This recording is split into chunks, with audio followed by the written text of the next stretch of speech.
हाँ तो दोस्तों आज आपनो जो फिजिक्स के अंदर टॉपिक रहने वालों भी को नाम की है प्रकाश। देखो फिजिक्स के अंदर सौ बड़ो टॉपिक है प्रकाश, ठीक है ना। सबसे बड़ा टॉपिक यही है। ये 2 से 3 दिन चलने वाला टॉपिक है, इतना बड़ा टॉपिक है ये। आपको आपके चारों ओर प्रकाश ही प्रकाश हो जाएगा। आपको लगेगा सर अब कुछ अंधेरा ले आओ, ठीक है ना। तो अपना आज प्रकाश की पहली क्लास रहने वाली है और बहुत ही शानदार टॉपिक है प्रकाश। 1 से 2 क्वेश्चन इस टॉपिक से हर एग्जाम में आते हैं, हर एग्जाम में सबसे अच्छा ये टॉपिक है प्रकाश फिजिक्स का। तो आज अपनी ये साइंस के अंदर फिजिक्स की पहला जो अपने 2 टॉपिक कंप्लीट हो चुके हैं। एक तो ध्वनि कर लिया, एक मात्रक एंड मापन, यूनिट एंड मेजरमेंट, ये टॉपिक कर लिया। ये अपना तीसरा टॉपिक रहने वाला है। तो जो साथी नए हैं तो चैनल को सब्सक्राइब कर लें, अपने दोस्तों को शेयर जरूर कर दें। तो चलिए शुरुआत करें क्या? चलो शुरुआत करते हैं। प्रकाश क्या होता है? सबसे पहला अपना क्वेश्चन यही है, प्रकाश क्या होता है? रोशनी, लाइट है, और बोलो ऊर्जा। प्रकाश एक ऊर्जा का रूप है। अच्छा, और ध्वनि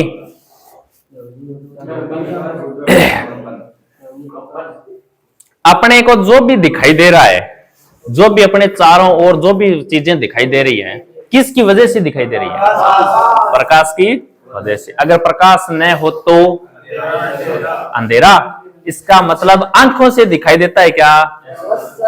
अरे आंखों से, फिर रात को तो नहीं दिखाई देता आपको?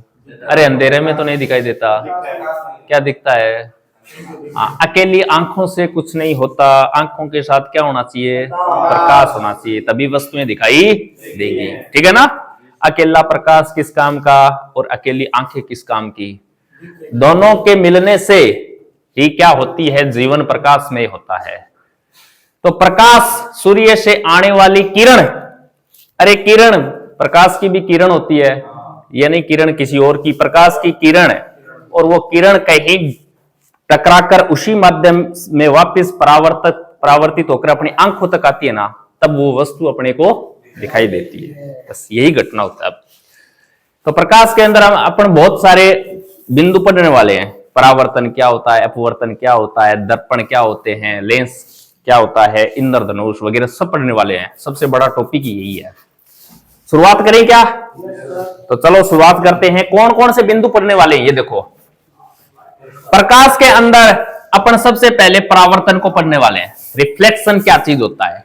परावर्तन के अंदर क्या क्या? परावर्तन के अंदर दर्पण। दर्पण कौन कौन सा? समतल दर्पण, अरे रुक जा, समतल दर्पण, अवतल दर्पण और उत्तल दर्पण। वेरी इंपॉर्टेंट क्वेश्चन आएगा इनसे, ठीक है ना। तो सबसे पहले अपना टॉपिक रहने वाला है परावर्तन। और परावर्तन किससे होता है? परावर्तन के अंदर अपन दर्पण पढ़ने वाले हैं, समतल, अवतल और उत्तल। यानी किसी चिकनी सतह, ऐसी सरफेस जिसके ऊपर प्रकाश गिरकर वापस उसी माध्यम में क्या हो जाए? परावर्तित हो जाए, उसे परावर्तन कहते हैं। परावर्तन के बाद पढ़ने वाले हैं अपन अपवर्तन, रिफ्रैक्शन। इसके अंदर पढ़ेंगे स्नेल का नियम क्या होता है, पूर्ण आंतरिक परावर्तन है, अपवर्तनांक, लेंस, लेंस के अंदर अवतल और उत्तल। इनके उदाहरण अधिक आते हैं, ठीक है ना। इनके उदाहरण जैसे किसके? परावर्तन के उदाहरण अधिक आते हैं और पूर्ण आंतरिक परावर्तन के उदाहरण आते हैं। कौन सी घटना पूर्ण आंतरिक परावर्तन है? और अपवर्तनांक क्या होता है? लेंस से संबंधित क्वेश्चन आते हैं। इसके बाद बिंदु पढ़ने वाले हैं अपन प्रकीर्णन, स्कैटरिंग। प्रकीर्णन क्या होता है? इसके बाद इंद्रधनुष है, ये तो सब जानते ही हो। इंद्रधनुष प्रकाश का वर्ण विक्षेपण है, यानी प्रिज्म के माध्यम से वर्ण विक्षेपण होता है क्या? ये पढ़ने वाले हैं। इसके बाद आंख, मानव आंख और आंख से संबंधित दोष का क्वेश्चन आता है, यानी कौन सा रोग है? निकट दृष्टि दोष, दूर दृष्टि दोष है, इस प्रकार के जितने भी दोष है सब पढ़ना। ये प्रकाश के अंदर ये सभी बिंदु अपन पढ़ने वाले हैं, ठीक है ना। तो सबसे पहले अपन बात करते हैं किसकी? परावर्तन की। तो ये टॉपिक ऐसे लिखने से काम नहीं चलेगा। मोबाइल नहीं है क्या आपके पास?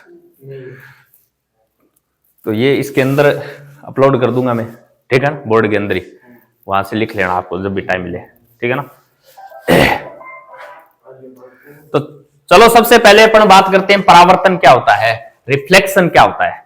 तो शुरुआत करें क्या, देखो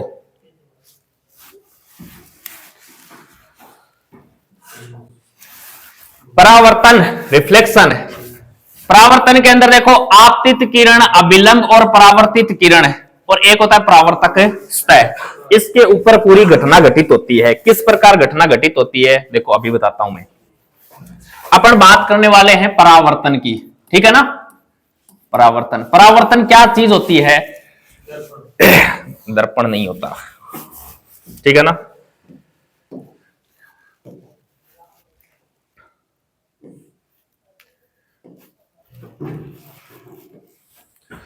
देखो ये क्या है, ये किरण है, तो ये सही क्यों नहीं है फिर किरण,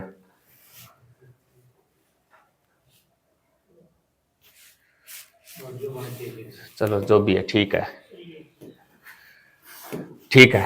ये एक चिकनी सतह है, सरफेस, ठीक है ना। ये नीचे इस प्रकार क्यों कर रहा हूं, क्योंकि दूसरी साइड क्या है, ये रफ है। समझ में आई क्या। अब देखो प्रकाश की किरण, प्रकाश की किरण आएगी और आकर क्या करेगी, टकराएगी। ये लो प्रकाश की किरण यहां से यहां आई और आके टकराई। टकराने के बाद फिर उसी माध्यम में वापस क्या हो गई, चली गई, परावर्तित हो गई। वास्तव में ये प्रकाश की किरण इधर रही थी क्या, यानी आगे जा रही थी, लेकिन किसी माध्यम, किसी चिकनी सतह से टकराकर वापस उसी माध्यम में, एक माध्यम ये है दूसरा माध्यम ये है, सेम उसी माध्यम में परावर्तित हो गई। तो ये होता है, ये है आपतित किरण। कौन सी किरण है, आपतित किरण। जो आ रही है किरण उसे आपतित किरण बोल दिया। परावर्तित किरण, परावर्तन होने के बाद जो किरण जा रही है उसे परावर्तित किरण। तो किरण कितनी हो गई, हाँ एक किरण से दो हो गई। इनके बीच में होता है एक अभिलंब, जिसे कहा जाता है नॉर्मल। क्या होता है, अभिलंब।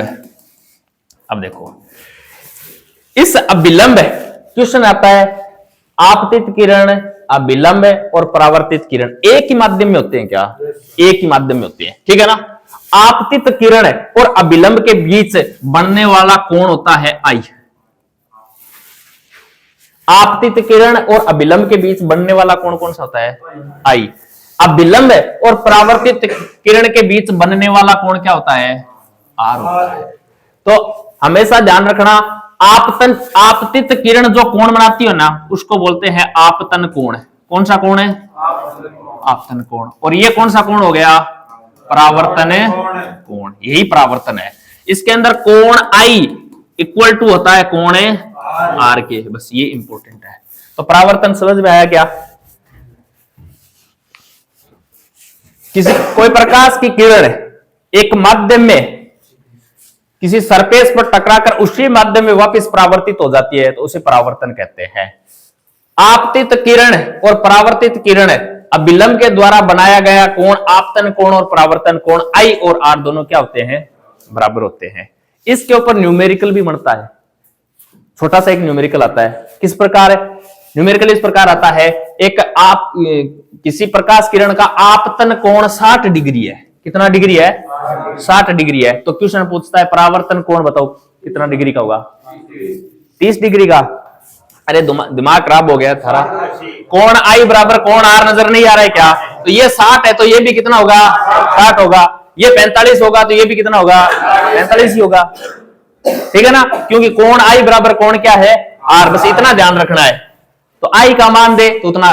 क्वेश्चन आता है किसी किरण का परावर्तन कोण है 35 डिग्री है, किसी किरण का परावर्तन कोण 35 डिग्री है, तो आपतन कोण ज्ञात करो 35 डिग्री। इस प्रकार का न्यूमेरिकल बन के आता है। लेकिन कुछ सी मत करना, आप तो इतना ध्यान रखना कोण आई किसके बराबर होता है, कोण आर के बराबर होता है। देखो समझो इस चीज को।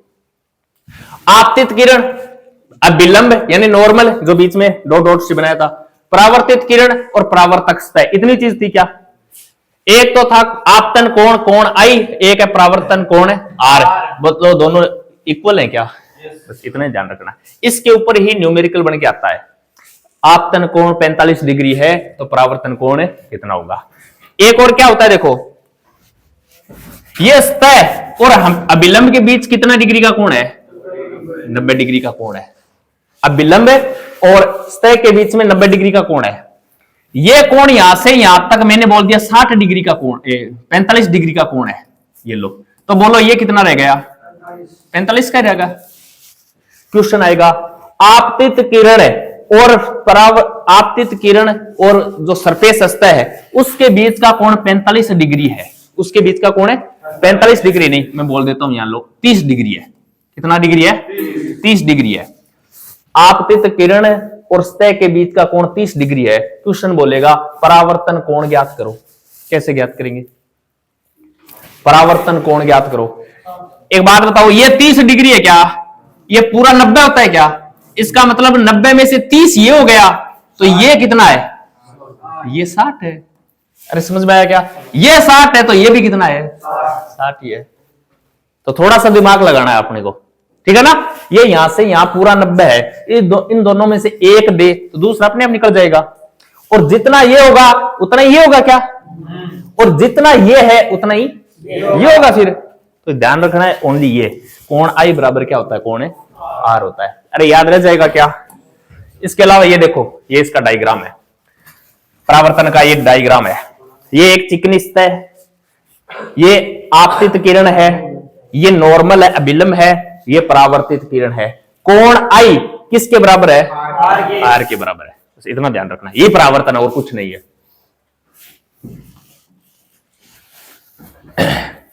विचलन कोण क्या होता है? एक होता है विचलन कोण, आपतन कोण, परावर्तन कोण तो आई और आर का पता चल गया। विचलन कोण जो किरण है अपनी सेम डायरेक्शन में जा रही थी ना, वहां से कितनी वो विचलित हुई। अरे कितनी विचलित? अरे ये किरण इधर जा रही थी क्या, लेकिन यहां इस सतह के वजह से ये विचलित हो गई क्या? इधर जाती जाती इधर चली गई क्या? वास्तव में जानी तो इधर थी, लेकिन यहां विचलित होकर ऊपर चली गई क्या? ये जो विचलित हुई ना, बस ये कोण ही विचलन कोण कहलाता है।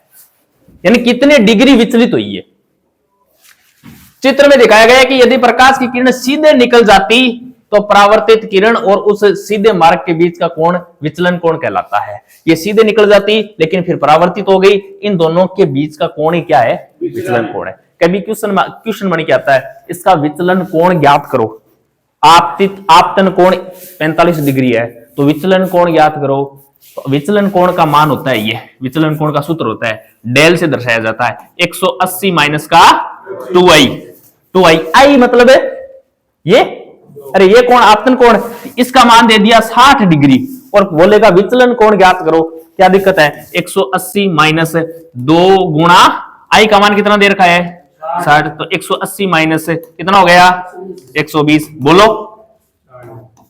60 डिग्री निकल जाएगा। तो विचलन कोण जब भी आए ना, यानी किरण कितनी विचलित हो रही है, बस वही कोण विचलन कोण है। याद रखना है 180 माइनस 2i होता है विचलन कोण का मान। लेकिन आपके आएगा नहीं इतना, ठीक है ना? आप तो परावर्तन में बस आपतन कोण आई बराबर याद रखना कोण आर, इतना याद रखना बस।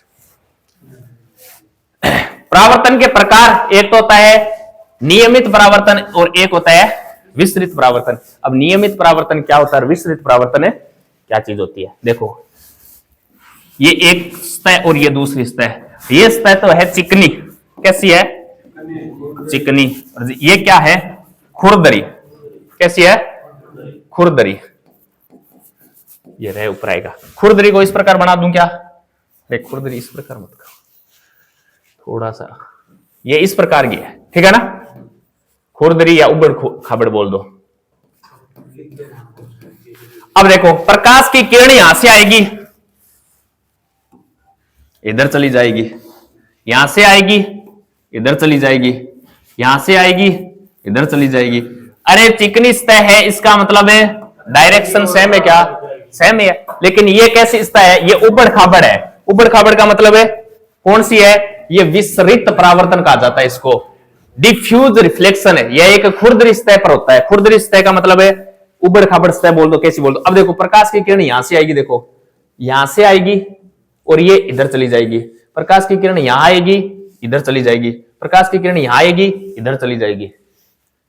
ये विस्तृत परावर्तन होता है, ठीक है ना? तो परावर्तन कितने प्रकार का होता है? दो प्रकार का। एक तो नियमित परावर्तन, नियमित यानी जिस दिशा से आए और आने वाली किरणों की दिशा समान हो और परावर्तन होने के बाद जाने वाली किरणों की दिशा समान हो, उसे कहा जाता है नियमित परावर्तन। विस्तृत आने वाली किरणों की तो दिशा समान होती है, लेकिन परावर्तन होने के बाद जाने वाली किरणों की दिशा असमान होती है, उसे विस्तृत परावर्तन कहा जाता है। परावर्तन के नियम है, आपतित किरण, अभिलंब तथा परावर्तित किरण तीनों हमेशा एक ही तल में होते हैं। वेरी इंपॉर्टेंट है। परावर्तन का नियम में पहला याद रखना है, आपतित किरण, अभिलंब और परावर्तित किरण तीनों एक ही तल में होते हैं। एक ही तल बोल दो या एक ही माध्यम बोल दो। अपन ऊपर ऊपर ही तो बना रहे हैं। ये देखो, इस चित्र में देखो, ये एक ही तो तल है, पूरा एक ही तो तल है, नीचे तो जा ही नहीं रहा। तो ये तीनों घटनाएं एक ही तल में हो रही है क्या? बस ये इसका नियम है। इसके अलावा आपतन कोण आई, परावर्तन कोण आर हमेशा क्या होते हैं? दो ही चीज याद रखनी है परावर्तन के अंदर, बस यही इंपॉर्टेंट है और कुछ नहीं है। और कुछ नहीं पूछने वाला। एक तो आपतित किरण, अभिलंब और परावर्तित किरण तीनों हमेशा एक ही तल में होते हैं। आपतित किरण जो कोण बनाती है वो आपतन कोण कहलाता है, जिसको आई से दर्शाया जाता है। परावर्तित किरण जो कोण बनाता है उसे आर से, परावर्तित किरण जिसे परावर्तन कोण कहा जाता है आर से दर्शाया जाता है। दोनों आई बराबर क्या होते हैं? आर होते हैं। याद रह जाएगा क्या? इसके अलावा परावर्तन के उदाहरण याद कर लो। परावर्तन के उदाहरण क्या क्या होते हैं? देखो, वस्तुओं का दिखाई देना। अपन अपने चारों ओर जो भी वस्तुएं देख रहे हैं ना, किसकी वजह से देख रहे हैं? परावर्तन की वजह से देख रहे हैं। अगर परावर्तन नहीं होगा तो वस्तु दिखाई नहीं देगी। कैसे सर? जैसे रात के अंधेरे में कोई प्रकाश है क्या? नहीं। प्रकाश नहीं है तो प्रकाश की किरण नहीं आएगी। किरण नहीं आएगी तो किसी वस्तु से टकरा कर अपनी आंखों तक नहीं आएगी, तो अपने को वस्तु दिखाई नहीं देगी। दिन के समय में किरण आती है क्या? किरण आती है, चल के किसी वस्तु पे टकराती है, टकरा कर वहां से अपनी आंखों तक आती है और अपने को वो दिखाई देती है। ठीक है ना? सबसे पहला उदाहरण है वस्तुओं का दिखाई देना। किसका उदाहरण है? परावर्तन का उदाहरण है। दर्पण में प्रतिबिंब का दिखना। अरे दर्पण के अंदर अपन दिख रहे हैं क्या? अपने ऊपर प्रकाश आ रहा है और अपने वाला प्रकाश किस में जा रहा है? दर्पण में जा रहा है। और दर्पण का प्रकाश अपने आंखों में आ रहा है क्या? तो अपन दर्पण में दिख रहे हैं क्या? दर्पण में दिखाई देना परावर्तन का उदाहरण है। विभिन्न वस्तुओं के रंगों में अंतर है। रंगों में अंतर परावर्तन का ही उदाहरण है। ठीक है ना? अरे लाल रंग दिखाई देना, काला रंग दिखाई देना, सफेद रंग दिखाई देना, ये उस रंग पर किरण जाती है और परावर्तन होने के बाद अपनी आंखों पर आती है। अपने को पता चल रहा है वस्तु किस कलर की है। चंद्रमा पर वायुमंडल नहीं होने के कारण परावर्तन नहीं होता, अतः वहां से आकाश काला दिखाई देता है। वहां से आकाश को देखने पर काला दिखाई देता है। क्यों? कि वह वायुमंडल नहीं है। वायुमंडल नहीं है तो परावर्तन नहीं होता है। परावर्तन का मतलब वस्तु किरण कहीं तो टकरा के वापिस आनी चाहिए, कहीं टकरा के वापिस ही नहीं आ रही है, तो वातावरण अपने भी वायुमंडल नहीं होता तो अपने को भी जो आसमान है वो कैसा दिखाई देता? काला ही दिखाई देता। सेम ये चंद्रमा की बात कर रहा है। चंद्रमा पर वायुमंडल नहीं है, इसका मतलब वहां पर परावर्तन नहीं है, तो आकाश कैसा दिखाई देता है? काला दिखाई देता है। इसके अलावा अपन बात करते हैं दर्पण की। अरे दर्पण क्या होता है? जैसे ये एक कांच है, ठीक है ना? इसके अंदर प्रकाश बोलो आर पार चला जाता है क्या? अरे प्रकाश की किरण है, एक कांच के अंदर से प्रकाश की किरण इधर पार हो जाती है और इधर भी पार हो जाती है। कांच के अंदर तो यही होता है। लेकिन दर्पण है, मिरर कब बन जाता है? जब इस कांच को एक साइड क्या कर दिया जाए? पॉलिश कर दी जाए। जब इस कांच को एक साइड में पॉलिश कर दी जाए तो अब ये प्रकाश की किरण आगे जाएगी क्या? नहीं जाएगी। ये परावर्तित होकर वापिस आएगी क्या? अब ये क्या बन गया? दर्पण या मिरर बन गया। कांच है, उसके अंदर से प्रकाश की किरण गुजर जाएगी, आर पार हो जाएगी, लेकिन उसके एक साइड पॉलिश करते ही वो क्या बन जाएगा? दर्पण बन जाएगा। क्वेश्चन आता है सर अब पॉलिश किस चीज की होती है? तो अलग अलग प्रकार की पॉलिश होती है। ठीक है ना? कांच पारदर्शी होता है, बिल्कुल पारदर्शी होता है। प्रकाश की किरण एक माध्यम से दूसरे माध्यम में चली जाती है, पारदर्शी होता है। जिसे दर्पण बनाने और प्रकाश का परावर्तन करने हेतु एक तरफ पॉलिश किया जाता है। पॉलिश के लिए निम्नलिखित का उपयोग किया जाता है। चांदी के यौगिक तो अपने घर पर लाते हैं, इसका मतलब उस पे चांदी के यौगिक होते हैं क्या? हाँ, महंगे जो दर्पण होते हैं ना, उन पर चांदी का लेप किया जाता है। चांदी के यौगिक जैसे AgNO3 सिल्वर नाइट्रेट, इसका लेपन किया जाता है, या फिर रेड ऑक्साइड का, या फिर पारा यानी Hg यौगिक का क्या कर दिया जाता है? एक साइड लेप कर दिया जाता है, और एक साइड लेप करते ही क्या बन जाता है? दर्पण बन जाता है। समझ में आई क्या? अब दर्पण कितने प्रकार के होते हैं? दर्पण के प्रकार देखो, एक तो होता है समतल दर्पण प्लेन मिरर, और एक होता है गोलीय दर्पण यानी स्पेरिकल मिरर। समतल दर्पण कौन सा होता है और गोलीय दर्पण कौन सा होता है? समतल दर्पण से बहुत ही अच्छे क्वेश्चन बनते हैं, समतल दर्पण, और एक होता है गोलीय दर्पण यानी गोलाकार दर्पण। गोलीय दर्पण दो प्रकार का होता है, एक तो अवतल और एक उत्तल, ये पढ़ेंगे ठीक है ना? अवतल और उत्तल दो होते हैं। यह अंदर की तरफ दशा होता है, ये इसके बारे में बोल रहा है, अवतल दर्पण की तरफ। यह किरणों को एक बिंदु पर मिलाता है, इसलिए इसे अभिसारी यानी कन्वर्जिंग कहते हैं। इसकी फोकस दूरी ऋणात्मक होती है। तो समतल दर्पण के बारे में कहीं नहीं लिखा क्या इसने? ये उत्तल दर्पण आ गया। समतल दर्पण से बनने वाले प्रतिबिंब,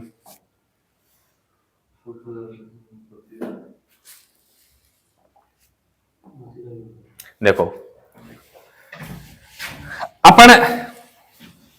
अपन जो अपना फोटो देखते हैं वो कौन सा दर्पण होता है? समतल दर्पण होता है, ठीक है ना? उसके क्या होती है? एक साइड पॉलिश की जाती है। इससे संबंधित क्वेश्चन किस प्रकार का बनता है, सभी की बात करें। समतल दर्पण जो नॉर्मल अपन घर में दर्पण रखते हैं वो समतल दर्पण होता है। समतल दर्पण के अंदर जितनी लंबाई की वस्तु होगी ना, जितनी लंबाई की वस्तु होगी उतनी ही लंबाई का उसका क्या बनेगा? दर्पण बनेगा। ये ध्यान रखना है। हाँ, प्रतिबिंब बनेगा, दर्पण क्या बनेगा? प्रतिबिंब बनेगा। जितनी लंबाई की वस्तु होगी और उतनी ही लंबाई का उसका प्रतिबिंब बनेगा। अरे अपन समतल दर्पण में घर पर देखते हैं तो अपने को छोटा या बड़ा दिखाता है क्या? नहीं दिखाता। अपन जितने बड़े हैं उतना ही दिखाता है। अपने आकार में जितने उतना ही आकार दिखाता है। मोटा पतला दिखाता है क्या? नहीं दिखाता। तो अपने जो घर में अपन दर्पण सुबह पहले जो तैयार होते हैं ना, वो कौन सा दर्पण होता है? समतली दर्पण होता है। जितनी लंबाई चौड़ाई की वस्तु होती है ना, उतनी लंबाई चौड़ाई का उसका प्रतिबिंब होता है। जितनी दूरी पर वस्तु होती है उतनी दूरी पर उसका प्रतिबिंब दिखाई देता है। एक तो इस चीज का ध्यान रखना। और समतल दर्पण में क्या होता है? समतल दर्पण में हमेशा ध्यान रखना, लेफ्ट और राइट होता है ना, लेफ्ट और राइट, वो राइट और लेफ्ट हो जाता है बस। हाँ, लेफ्ट और right, left right, right left हो जाता है, इतना ही होता है, ठीक है ना? उल्टा देखो, उल्टा दो प्रकार का होता है। एक तो होता है अपन जैसे सर नीचे दिखाई दे, पैर ऊपर दिखाई दे, ये भी उल्टा ही है, ठीक है ना? लेकिन समतल दर्पण के अंदर अपन इस वाला, ये इधर वाला कान पकड़ेंगे ना, इसमें लगेगा इधर वाला पकड़ रहा है, तो ये लेफ्ट को राइट और राइट को लेफ्ट दर्शाता है बस, और कुछ नहीं है समतल दर्पण के अंदर। समतल दर्पण के उपयोग क्या क्या है? उपयोग है इसके, जितनी बड़ी वस्तु होगी उतना ही उसका बिंब होगा। देखो ये ऑब्जेक्ट यानी कोई वस्तु है, इससे बनने वाला प्रतिबिंब उतना ही बड़ा है क्या? उतना ही बड़ा है। समतल दर्पण से बनने वाले प्रतिबिंब, वस्तु की ऊंचाई तथा प्रतिबिंब की ऊंचाई क्या होती है? समान होती है। दर्पण से वस्तु की दूरी तथा प्रतिबिंब की दूरी क्या रहती है? समान रहती है। प्रतिबिंब हमेशा सीधा बनता है क्या? अरे अपन उल्टे दिखाई देते हैं, सीधे सीधे दिखाते, प्रतिबिंब हमेशा सीधा बनता है। याद रखना, समतल दर्पण से प्रतिबिंब कैसा बनता है? सीधा बनता है। प्रतिबिंब पार्श्व रूप से उल्टा, लेफ्ट को राइट और राइट को लेफ्ट, इसे बोलते हैं पार्श्व रूप से उल्टा बनाता है। यदि लेफ्ट को राइट दिखाता है, लेफ्ट को राइट और राइट को लेफ्ट, ये इस प्रकार का साइन है, यानी लेफ्ट को राइट और राइट को लेफ्ट दिखा। प्रतिबिंब कैसा बनता है? जो भी प्रतिबिंब सीधा बनेगा ना, वो हमेशा आभासी होगा। जो भी प्रतिबिंब सीधा बनेगा वो हमेशा क्या होगा? और जो भी प्रतिबिंब उल्टा बनेगा वो हमेशा वास्तविक होगा। इस चीज का ध्यान रखना, उल्टा बनते ही वास्तविक होगा और सीधा बनते ही आभासी होगा। ध्यान रखना, दोनों में अंतर है। समतल दर्पण की शक्ति कितनी होती है? शून्य। शक्ति होती है आवर्धन, शक्ति यानी आवर्धन होता है। समतल दर्पण की शक्ति यानी पावर है, शक्ति यानी पावर कितनी होती है? शून्य, जीरो होती है, ये ध्यान रखना। एक होता है आवर्धन, आवर्धन अलग चीज होती है। आवर्धन क्या होती है? आवर्धन बराबर होता है वस्तु बिंब की ऊंचाई प्रतिबिंब की ऊंचाई और बटा बिंब की ऊंचाई, यानी वस्तु की ऊंचाई और वस्तु की प्रतिबिंब की ऊंचाई, उसे ही कहा जाता है आवर्धन। ठीक है ना? अब बोलो समतल दर्पण के अंदर जितनी बड़ी वस्तु होती है उतना ही बड़ा प्रतिबिंब बनता है क्या? दोनों समान। मैंने बोल दिया 10 फुट की कोई वस्तु है, 10 फुट की कोई वस्तु है, और बताओ इसका प्रतिबिंब कितना बनेगा? 10 फुट का बनेगा। बोलो 10 का 10 में भाग देंगे तो क्या आएगा? 1। तो समतल दर्पण का आवर्धन हमेशा कितना होता है? 1 होता है। समतल दर्पण की शक्ति कितनी होती है? 0 होती है। दोनों याद रखना, समतल दर्पण का आवर्धन का मान हमेशा 1 होता है। आवर्धन बराबर होता है प्रतिबिंब की ऊंचाई अपन में बिंब की ऊंचाई, क्योंकि दोनों क्या होते हैं? समान होते हैं। समान होते कट जाएंगे तो उत्तर कितना आएगा? 1। जबकि पावर, इसकी क्षमता, इसकी शक्ति कितनी होती है? 0 होती है। इसके अलावा और क्या दे रखा है समतल दर्पण के बारे में? इसकी फोकस दूरी अनंत होती है, बिल्कुल होती है। फोकस दूरी क्या होती है? अनंत होती है। समतल दर्पण की फोकस दूरी अनंत होती है। आवर्धन क्षमता m 1 होती है, ये लिखा हुआ नहीं है। m प्रतिबिंब की ऊंचाई और वस्तु की ऊंचाई होती है, ये बता दिया। चूंकि प्रतिबिंब और वस्तु की ऊंचाई बराबर होती है, इसलिए समतल दर्पण की आवर्धन क्षमता 1 होती है।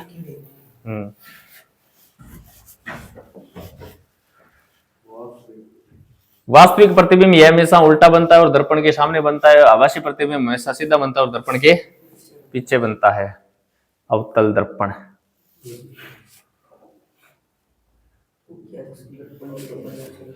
स्लाइड यार आगे पीछे कर दी इसने। अवतल दर्पण वहां नाम देख के अवतल दर्पण का यहाँ डिटेल यहाँ दे दी, समतल दर्पण वाला यहाँ दे दिया, बीच में उत्तल दर्पण डाल दिया। देखो गोलीय दर्पण। अब देखो समतल दर्पण के बाद में पढ़ते हैं इस जो समतल दर्पण होता है ना, इसकी सभी बातें हमने पढ़ ली, यही होता है समतल दर्पण। अब होता है दूसरा, होता है गोलीय दर्पण। ये लो, ये गोल दर्पण होता है इस प्रकार, ठीक है ना? ये इसका ध्रुव होता है, ध्रुव है जिसको P से दर्शाया जाता है। ये इसका C होता है यानी वक्रता केंद्र, ठीक है ना? ये इसका बीच में होता है F यानी फोकस। क्या होता है? फोकस है। अब गोलीय दर्पण से दो प्रकार के गोलीय दर्पण से दो दर्पण बनाए जाते हैं। एक तो बनता है अवतल और दूसरा बनता है उत्तल। अब अवतल किस प्रकार बनता है और उत्तल किस प्रकार बनता है? देखो मैं इस गोलीय दर्पण को यहां से कट कर दूं और यहां से कट कर दूं, कट करके इसके बाहर की साइड क्या कर दूं? पॉलिश कर दूं। ये लो, अब देखो मैं इतने को अलग कर रहा हूं, ये लो, ये क्या बन गया? अवतल दर्पण बन गया ये। तो गोलीय दर्पण से दो दर्पण किस प्रकार बनते हैं? एक के तो बाहर की साइड क्या कर दी जाती है? पॉलिश, और एक के अंदर की साइड क्या कर दी जाती है? पॉलिश। बाहर की साइड पॉलिश करते हैं, जो अंदर की ओर धसा होता है उसे तो कहा जाता है अवतल दर्पण। और एक के अंदर की साइड पॉलिश कर देते हैं और उभरा होता है बाहर की साइड, उसे क्या कहते हैं? उत्तल दर्पण। गोलीय दर्पण को काट कर बनाए जाते हैं दोनों दर्पण, ठीक है ना? समतल दर्पण नॉर्मल समतल ही होता है जिसका अपन घर में यूज करते हैं। अवतल और उत्तल इनका अलग अलग यूज होता है, ठीक है ना? इनके उपयोग या उदाहरण से संबंधित प्रश्न आता है। गोलीय समतल उत्तल दर्पण का कहां उपयोग होता है और अवतल दर्पण का कहां उपयोग होता है? अच्छा क्वेश्चन बनता है उससे। अवतल दर्पण कॉनकेव मिरर, यह अंदर की तरफ क्या होता है? धसा होता है, अंदर की तरफ धसा होता है। ये इस प्रकार की इसकी आकृति तब बोला गया है। यह विकिरणों को एक बिंदु पर मिलाता है, बिल्कुल मिलाता है। देखो यहां से यहां विकिरण चल के आई, यहां से यहां विकिरण चल के आई, यहां से टकराएगी, परावर्तन होने के बाद इधर जाएगी, परावर्तन होने के बाद इधर जाएगी। बताओ एक पॉइंट पर मिला रहा है क्या? मिला रहा है। तो यह किरणों को एक बिंदु पर मिलाता है, इसलिए इसे अभिसारी कहते हैं। अवतल दर्पण का दूसरा नाम होता है अभिसारी। क्यों होता है? कन्वर्जिंग का अर्थ होता है मिलाना। कन्वर्जिंग का अर्थ क्या होता है? एकत्रित करना या मिलाना। अब बोलो ये किरणों को मिला रहा है क्या?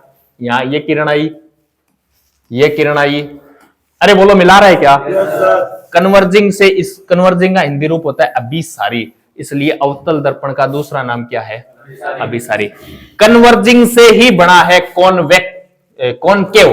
क्या बना है? कॉनकेव। तो कोई भी नाम आ जाए, अवतल दर्पण नाम आ जाए, कॉनकेव आ जाए, अभिसारी आ जाए, तीनों का एक ही अर्थ है, ठीक है ना। अवतल दर्पण के लिए बोल रहा है। इसकी फोकस दूरी क्या होती है? ऋणात्मक। फोकस दूरी ऋणात्मक क्यों होती है? देखो, ये होता है लेफ्ट और ये होता है राइट। लेफ्ट और राइट हमेशा ध्यान रखना, इसका राइट होता है ना वो प्लस का होता है और लेफ्ट होता है ना वो माइनस का होता है। याद रह जाएगा क्या? दर्पण को काटेंगे तो लेफ्ट और राइट बनेगा। लेफ्ट हमेशा माइनस का होता है और राइट हमेशा प्लस का होता है। अब बोलो, इसकी फोकस दूरी इधर बनाई थी कि इधर बनाई थी मैंने? अरे ये इस प्रकार ही तो था दर्पण है, तो इसका ये वक्रता केंद्र है। वक्रता केंद्र और ध्रुव के बीच का पॉइंट होता है एफ। ये रहा, मैंने एफ लिखा था। बोलो एफ अब माइनस का होगा कि प्लस का? माइनस का ही होगा। अब उत्तल दर्पण के अंदर की तरफ क्या कर देंगे? पॉलिश कर देंगे क्या? इसका मतलब अंदर की तरफ पॉलिश कर देंगे तो इस प्रकार एफ हो जाएगा। तो लेफ्ट और राइट, उसकी फोकस दूरी क्या हो जाएगी? प्लस होगी, ठीक है ना। ध्यान रखना। तो अवतल दर्पण की फोकस दूरी क्या होती है? ऋणात्मक होती है। उत्तल दर्पण इसे बोला जाता है कॉन्वेक्स मिरर। यह है बाहर की ओर उभरा हुआ होता है। बाहर की ओर उभरा कैसे होता है? देखो, इस प्रकार समझो इसको।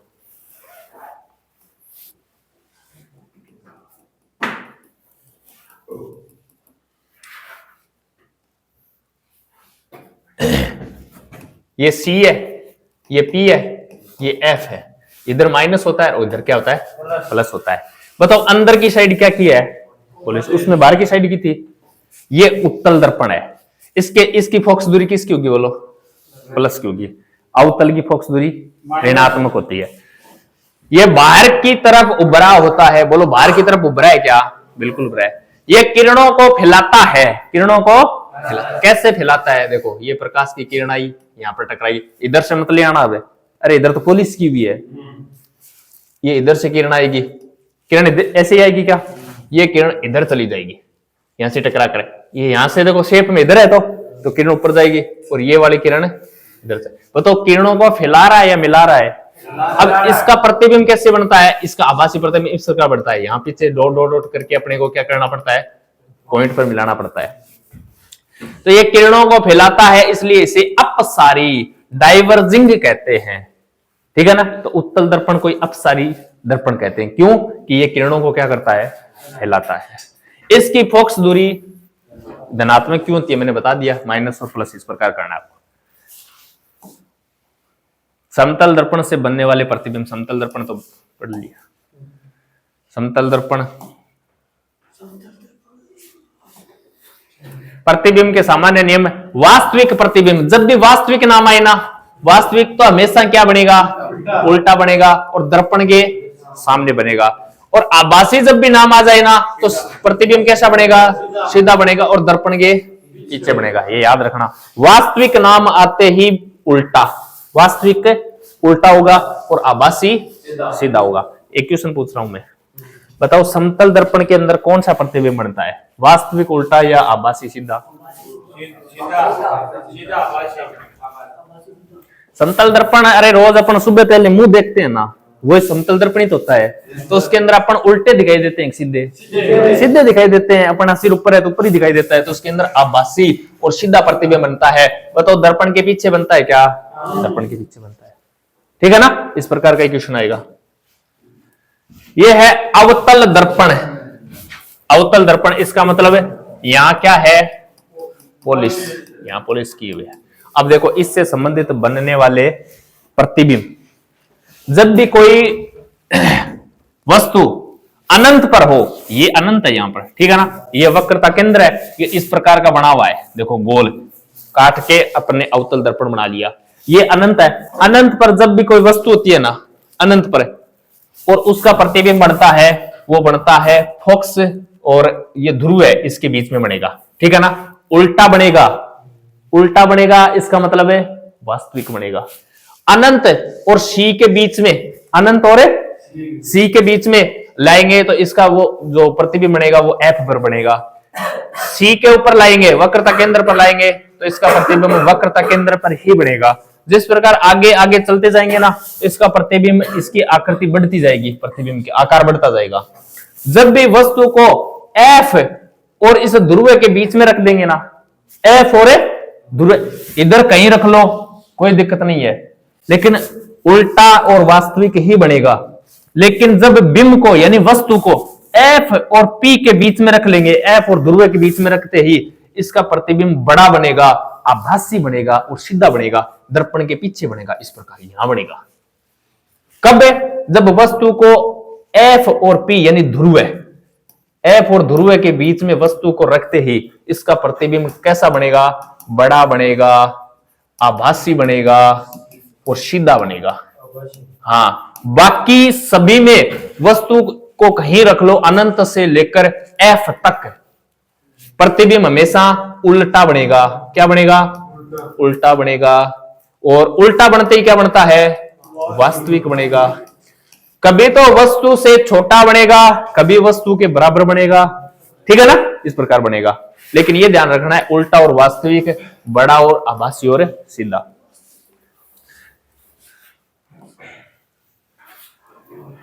मुख्य एक्स, दर्पण के केंद्र से गुजरने वाली रेखा को क्या कहते हैं? मुख्य एक्स कहते हैं। वक्रता केंद्र सी, उस गोले का केंद्र जिसका दर्पण एक भाग है, सी।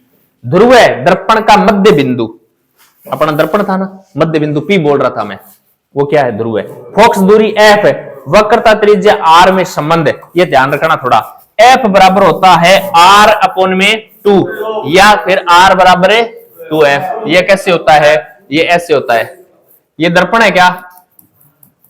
ये P है, ध्रुव है। ये C है क्या? यहां से यहां तक, अरे ये पूरा गोला ही तो होता है। इसका मतलब इस गोले का वक्रता केंद्र और P के बीच की दूरी ये R है क्या? यानी रेडियस ही तो है, त्रिज्या तो है। मैंने क्या बोला कि C और P का मध्य बिंदु F फोकस होता है, फोकस बिंदु होता है, ठीक है ना। अब मेरी बात सुनो, इस F और R का संबंध निकालूं, F और R का संबंध निकालूं तो आप क्या बोलोगे? सर R और ये यहां से लेकर यहां तक F है, तो यहां से यहां तक भी F ही होगा। फिर तो एक F और एक F कितने F है? 2F है। किसके बराबर हो जाएगा? R के बराबर आ जाएगा। देखो 2F का मान R के बराबर है क्या? अब F का मान निकालूं तो R का क्या करना पड़ेगा? आधा करना पड़ेगा। अरे R का आधा ही तो F, तो R और F के बीच ये संबंध है और कुछ नहीं है, ठीक है ना।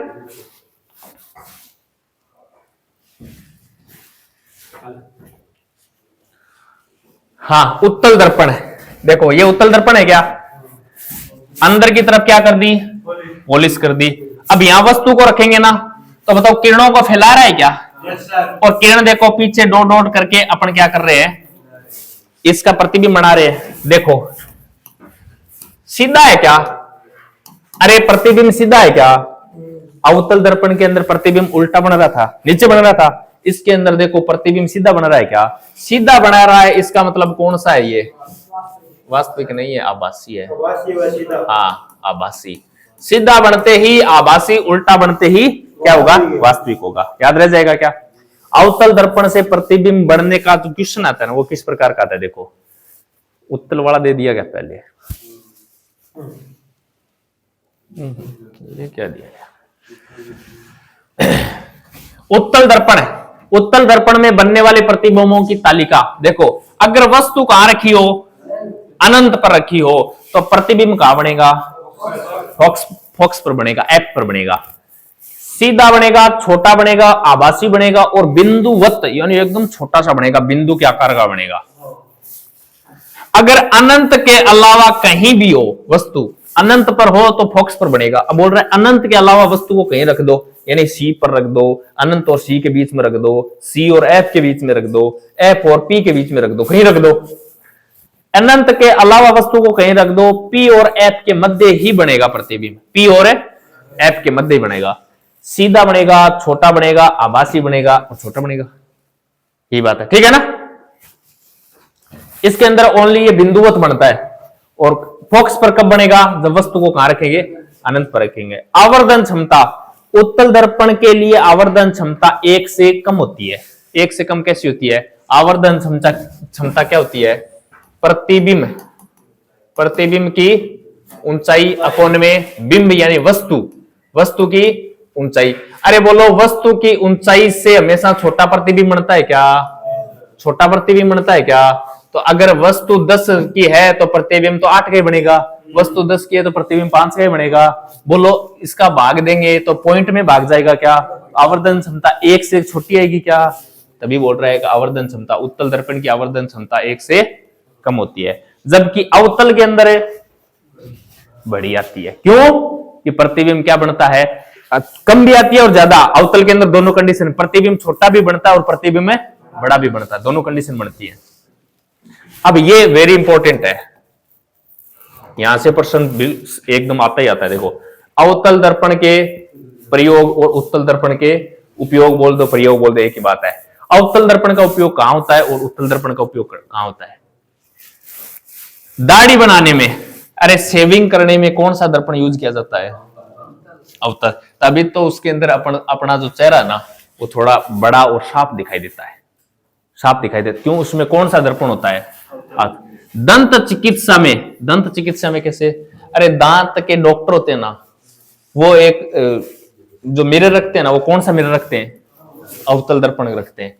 क्यों रखते हैं? ये किरणों को क्या करता है? एक जगह केंद्रित करता है क्या? केंद्रित करता है, तो हमें वस्तु थोड़ी सी अच्छी दिखाई देने लग जाती है, थोड़ी सी बड़ी और अच्छी दिखाई देने लग जाती है। गाड़ियों की हेडलाइटों में, हेडलाइट कौन सी होती है? आगे। तो गाड़ियों की जो लाइट होती है ना, इसके अंदर देखो इस प्रकार का दर्पण लगा होता है, ये जैसे हेडलाइट है। ये क्यों लगा होता है? प्रकाश को फैलाने के लिए। अरे फैलाना नहीं है, प्रकाश को लंबी दूरी तक एक दिशा में रखने के लिए। यहां उत्तल लगा देंगे तो उत्तल तो इस प्रकार फैला देगा, इस प्रकार है, तो आगे क्या दिखाई देगा? ठीक है ना। गाड़ियों की हेडलाइटों में, सर्च लाइट में, मूवी वगैरह में देखते होगे आप, इस प्रकार सर्च लाइट होती है, उसका फोकस एक स्थान पर यहां चलता है और उसको घुमाते हैं। वहां कौन सा दर्पण होता है? अवतल दर्पण होता है। क्यों? कि ये प्रकाश को सीधा एक बिंदुवत करता है, ये एक स्थान पर फोकसित करता है। अगर यहां उत्तल हो जाएगा तो वो बिखेर देगा, कुछ दिखाई नहीं देगा। सोलर कुकर में क्यों? कि ये क्या करता है? प्रकाश को बिंदुवत करता है, आने वाले प्रकाश को एक स्थान पर क्या कर देगा? बिंदुवत कर देगा। वहां क्या चाहे सब्जी वगैरह कुछ भी बना सकते हैं सोलर कुकर में। परावर्तक दूरदर्शी में, नाक कान गला रोग विशेषज्ञों द्वारा इसका यूज किया जाता है। डिश एंटीना में, डिश एंटीना ऊपर जो छतरी लगी होती है ना, छतरी पर किरणें आती है और एक स्थान पर केंद्रित होकर आगे जो वो लगा होता है कैमरा सा, उस केंद्रित हो जाता है बिंदुवत होकर। तो ये सब किसके उदाहरण है? अवतल दर्पण के। उत्तल दर्पण का उपयोग कहां होता है? सीसीटीवी कैमरों में। सर सीसीटीवी कैमरों में कैसे? अरे सीसीटीवी कैमरा होता है ना इस प्रकार, ठीक है ना। इसके अंदर जो कैमरा लगा होता है ना, इस कैमरे के आगे जो ग्लास होता है ना, वो कौन सा होता है? उत्तल दर्पण होता है। कैसे? उत्तल दर्पण किरणों को फैलाता है क्या? फैलाता है, तो ये इधर वाला भी कैच कर लेगा, इधर वाला भी कैच कर लेगा, तो कोई चोरी नहीं करेगा। यहाँ उत्तल लगा देंगे तो ये इतना ही ध्यान रखेगा, इधर से इसको उठा ले जाओ चाहे कैमरे को ही। हाँ, इसलिए इसका उत्तल दर्पण लगाया जाता है ताकि ये किरणों को फैला दे और फैलाकर चारों ओर क्या कर ले? सुरक्षा कर ले। गाड़ियों के साइड मिरर में, गाड़ियों के साइड मिरर, अरे साइड मिरर के अंदर जो लगा होता है मिरर गाड़ियों का, वेरी इंपॉर्टेंट क्वेश्चन है, बहुत बार पूछा गया है। इसके अंदर उत्तल दर्पण क्यों लगाया जाता है? क्योंकि ये प्रतिबिंब को क्या बनाता है? छोटा बनाता है, आभासी बनाता है, सीधा बनाता है। आभासी बनाता है, सीधा बनाता है। अगर यहां अवतल लगा दें तो प्रतिबिंब कैसा बनाएगा? उल्टा। तो पीछे से गाड़ी आएगी, अपने को लगेगा गाड़ी तो पलट गई। अरे उसके पहिए ऊपर दिखेंगे अपने को, तो उल्टा दिखाता है अवतल, तो अपने को लगेगा गाड़ी पलट रही है पीछे वाली तो। लेकिन वहां उत्तल दर्पण लगाया जाता है, प्रतिबिंब को छोटा बनाता है, आभासी बनाता है, सीधा बनाता है, तो अपने को पीछे से आने वाली गाड़ी दिखाई दे देती है, सीधी दिखाई देती है। ठीक है ना। एटीएम मशीन में जो दर्पण लगा होता है ना, वो कौन सा लगा होता है? उत्तल दर्पण। पहाड़ों के तीव्र मोड़ों में कौन सा दर्पण लगा होता है? उत्तल दर्पण। क्यों? क्योंकि ये आभासी और सीधा और बहुत बड़ा एरिया एक साथ में दिखा देता है। तो जब पहाड़ी इलाका होता है ना, और पहाड़ी इलाकों में इस प्रकार की मोड़ होती है ना, वहां ये इस प्रकार पोल लगाकर बड़ा सारा दर्पण लगा होता है, तो आने वाली गाड़ी को है ना, इसके अंदर इधर वाली साइड पूरी दिखाई दे देती है, ठीक है ना, क्योंकि ये आभासी सीधा और बहुत सारे एरिया को दिखा देता है। जहां जैसे गाड़ी का साइड मिरर होता है, तो पीछे बड़ा सा ट्रक भी अपने को एकदम आसानी से दिखाई दे देता है, बड़े एरिया को कवर करता है ये। जिस प्रकार कैमरे के अंदर यही क्यों लगाया जाता है, क्योंकि ये बड़े एरिया को कवर करता है, किरणों को फैला देता है ये। गलियों के स्ट्रीट लाइट में, स्ट्रीट लाइट कौन सी होती है? अरे स्ट्रीट बोला जाता है गलियों को, हाँ गलियों को इंग्लिश में स्ट्रीट बोला जाता है। तो गलियों के ऊपर जो स्ट्रीट लाइट लगी होती है ना, इस प्रकार है। अरे इस लाइट के अंदर जो आगे जो दर्पण लगा होता है ना, वो दर्पण कौन सा होता है? ताकि ये प्रकाश को क्या कर दे, हिला दे, प्रकाश को क्या कर दे, हिला दे, इस प्रकार। तो गलियों की स्ट्रीट लाइटों में कौन सा दर्पण लगा होता है? उत्तल दर्पण लगा होता है। सामान्य नियम क्या है इसके? यदि प्रतिबिंब वास्तविक है तो हमेशा उल्टा बनेगा, यानी दर्पण के सामने, और प्रतिबिंब आभासी है तो हमेशा सीधा बनेगा, दर्पण के पीछे। इतना ही है क्या? तो ये प्रकाश का टॉपिक आज इतना ही है, बाकी पढ़ेंगे नेक्स्ट क्लास के अंदर। बड़ा टॉपिक है ये। आज जो पढ़ाया है वो एक बार पढ़ के जरूर आना, जो इसके उदाहरण है वो इंपॉर्टेंट है, वो उदाहरण जरूर पढ़ के आना। तो आज के लिए इतना ही। जय हिंद, जय भारत।